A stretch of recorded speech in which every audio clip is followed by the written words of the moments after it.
This video is created by Nihar from YouTube. This video is created by Nihar from YouTube. 12 Things of Acharya Vinoba Bhave. 12 Things of Acharya Vinoba Bhave, written by Nihar for public domain purpose. Only the advocate of non-violence Vinayak Narahari Bhave was born on 11 September 1895 in a small village called Gagoji, present-day Gagod Budrak, in Kalaba in the Konkan region of what is now Maharashtra. Vinayaka was the eldest son of Narahari Shambhu Rao and Rukmini Devi. The couple had 5 children, 4 sons named Vinayaka, affectionately called Vinya, Balakrishna, Shivaji and Dattatreya, and 1 daughter. His father was a trained weaver with a rationalist modern outlook and worked in Baroda. Vinayaka was brought up by his grandfather, Shambhurao Bhave, and was greatly influenced by his mother Rukmini Devi, a religious woman from Karnataka. Vinayaka was highly inspired after reading the Bhagavad Gita at a very young age. Here are the list of 12 things of Acharya Vinoba Bhave, which written by Nihar. 1. Vinoba Bhave. Date of birth 11 September 1895. Place of birth Gagod village, Kalaba district, Maharashtra. Parents Narahari Shambhu Rao, father, and Rukmini Devi, mother. Association freedom activist, thinker, social reform movement, Indian freedom movement, Buddha movement, Sarvodaya movement. Political ideology right-wing, Gandhian religious views, egalitarianism, Hinduism. Publications Jeter Prava Chain, religious, Tisri Shakti, political, Swarajyu Shastra, political, Buddhan Ganga, social, moved by love, autobiographical. 2. Death 15 November 1982. Acharya Vinoba Bhave was a non-violence activist, freedom activist, social reformer and spiritual teacher. An avid follower of Mahatma Gandhi, Vinoba upheld his doctrines of non-violence and equality. He dedicated his life to serve the poor and the downtrodden, and stood up for their rights. Most of his adult life he led an ascetic style of existence centered on spiritual beliefs of right and wrong. He is best known for his Buddha movement, Gift of the Land. Vinoba once said, "All revolutions are spiritual at the source. All my activities have the sole purpose of achieving a union of hearts." Vinoba was the first recipient of the International Ramon Magsaysay Award for Community Leadership in 1958. He was also conferred with the Bharat Ratna, India's highest civilian awards, posthumously in 1983. 3. Early life. Born Vinayak Narahari Bhave at Gagod in Kalaba district, Maharashtra on 11 September 1895. He was the eldest son of Narahari Shambhu Rao and Rukmini Devi. He had 4 other siblings, 3 brothers and 1 sister. His mother Rukmini Devi was a very religious person and instilled in Vinoba a deep sense of spiritualism. As a student, Vinoba was quite fond of mathematics. He also developed a spiritual conscience quite early, having studied the Bhagavad Gita under the tutelage of his grandfather. Although a good student, traditional education never really appealed to Vinoba. He considered renouncing social life and head out to the Himalayas. On other days, he considered joining the Indian independence struggle. He started traveling the length of the country, learning regional languages, along with knowledge of scriptures in Sanskrit. He ended up in the holy city of Benares, where he came across a piece on Mahatma Gandhi, specifically about a speech he gave at the Benares Hindu University. The course of his life was altered after he read it.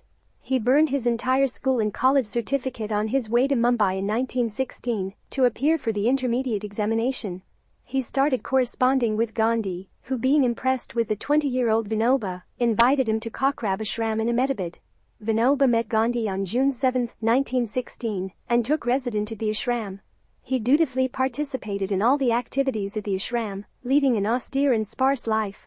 He eventually dedicated his life towards various programs designed by Gandhi like the Khadi Andolan, teaching, etc.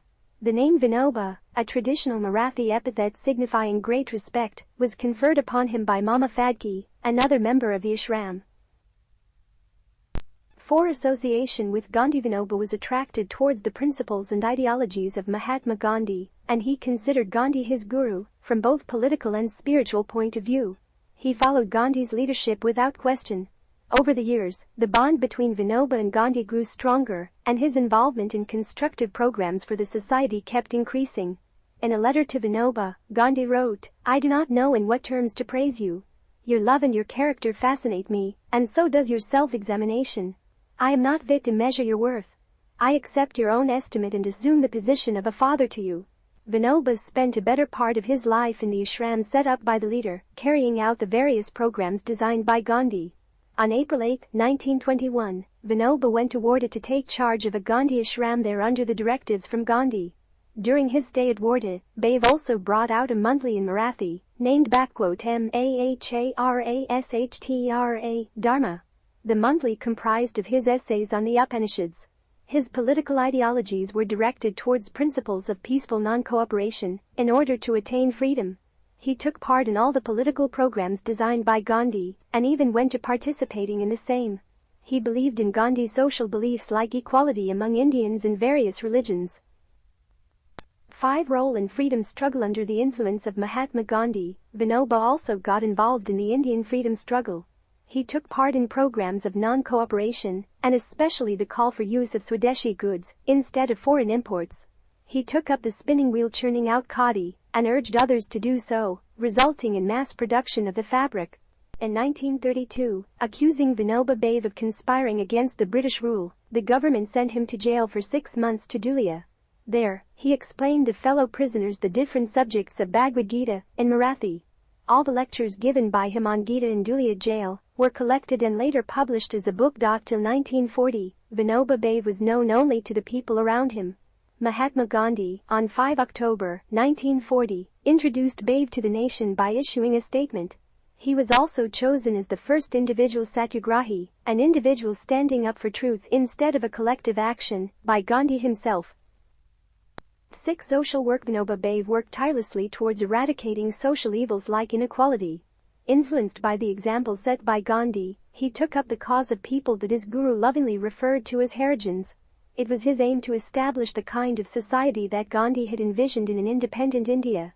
He adopted the term Sarvodaya from Gandhi, which simply means progress for all.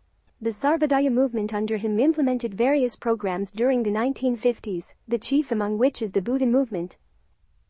7. Buddha movement. In 1951, Vinoba Bhave started his peace trek on foot through the violence-torn region of Telangana.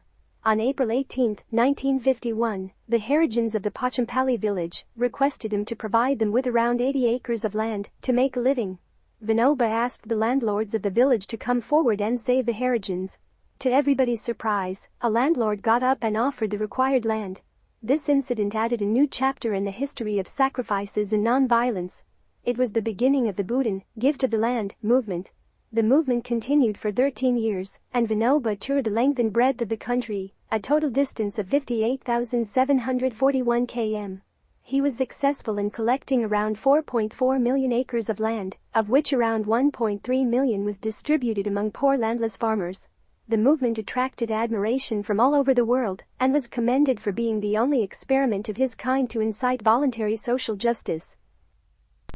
8. Religious work. Vinoba was greatly influenced by the Bhagavad Gita, and his thoughts and efforts were based upon the doctrines of the holy book. He set up a number of ashrams to promote a simple way of life, devoid of luxuries that took away one's focus from the divine. He established the Brahma Vidya Mandir in 1959, a small community for women, aiming at self-sufficiency on the lines of Mahatma Gandhi's teachings. He took a strong stand on cow slaughter and declared to go on fast until it was banned in India. 9. Literary work. In his lifetime he authored a number of books, most of which were based on spiritual content.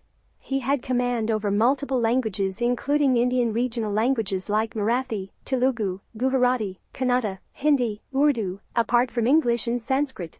He got the content of scriptures written in Sanskrit legible to the masses by translating them to the various common languages.